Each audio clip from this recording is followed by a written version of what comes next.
And I know whenever we discuss this subject, and with my next guest in particular, that it is something that every parent can just feel viscerally. In your gut, you feel the horror of having to be in this situation. Archie Battersbee is a 12-year-old boy found unconscious at his home in Southend in Essex in early April, having succumbed to a stupid, awful, outrageous, terrible online social media game. He's never regained consciousness. He's in the Royal London Hospital, and at 11 o'clock today, after long court battles, his life support system is going to be switched off against the wishes of his mother, Hollie Dance, and his father, Paul. Well, Hollie Dance joins us once again this morning. Hollie, I can't imagine what it's like to be in a situation wherein a couple of hours' time that your son's life support is due to be switched off, but you are battling every single moment to make that not happen. Tell us what's happened in the last 24 hours and where things stand right now. So in the last 24 hours, we've asked the hospital if we can take Archie to a hospice. They've flat out refused, quite brutally. The exact words were from the solicitor. So in the last, I think it was 3 minutes to 9, we've filed our application to the Human Rights. The European Court of Human Rights. Now, yesterday you lost your Supreme Court challenge to stop the ending of his life support, and the Supreme Court backed the doctors at the Royal London. You say you were given that deadline at 9 a.m. to get that European Court appeal in. Obviously, you've got teams of lawyers who are helping you. You know, you're by your son's bedside. The lawyers are doing all this work. Is there any likelihood the European Court will come back and insist on a stay of keeping a stay of not ending the life support, so that there'll be time for that case to be heard, or are you likely to get any sort of decision in those 2 hours? What have you been told? The hospital have promised not to withdraw life support until they've had a chance to consider it. Yeah. I think that Sky also put out that in the last half hour that another country have come forward wanting to help Archie.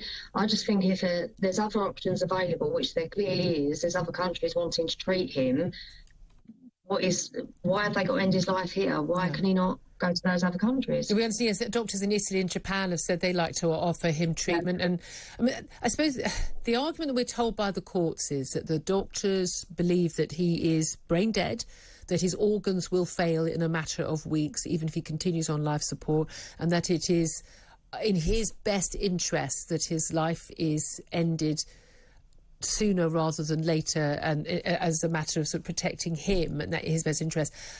You obviously, you're his mum. You know, you feel, you're the one who knows most what his best interests are. The love of a mother is, there's nothing else like it. No. Why do you, we've talked about this before, why do you think you know better than them, than the medical experts and the courts? What is it in your gut that makes you feel that you're right and they're wrong? Okay, so with all due respect, the doctor said it wouldn't last 24 hours. We're here 117 days later. With all due respect, again, the evidence of Archie's organs failing, there's no evidence whatsoever they're failing, and that's been put forward to the court from, I think, about 4 weeks in. As you know, we've gone another 2 months past that. Still, his organs aren't failing. He's showing very positive steps, little steps, so maybe it, but they're positive steps in the right direction. And based on that and my gut instinct as a mum, I 100% think that Archie's going to get through this, but he needs time, which is what we've said. Other countries give their children at least 6 months. Yeah. Why should this country be able to end a child's life, a 12-year-old's life at any age, within a matter of weeks? They wanted to end his life from, I think, second day in. Yeah, I mean, we've discussed that before, your concerns about that, yes, just giving up any hope. And as we've talked about before many times as well, there's always going to be some hope of recovery, because we've seen these incredible miracle cases. The doctors say the best case scenario, even if he survived, would be him being in a persistent vegetative state, no quality of life at all. Now, people for many different philosophical or religious reasons would say, well, that's still life. Would you think that was a life worth living, if that was the best option for Archie? in this wonderful life. If that was the best option for him, would you still want to stop life support being taken away? I think it's very... There's been lots of cases that have brought forward that have been, obviously, they've sent out their stories to us where they've been in exactly the same position, they've been told exactly the same, and they've made a full recovery.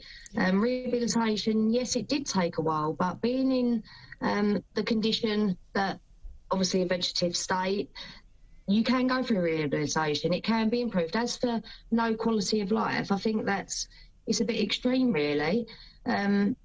Everyone's entitled to a life, no matter what the quality of life. And I think until Archie comes round and we can see exactly where we are with Archie and how to progress forward, I think it's wrong based on that.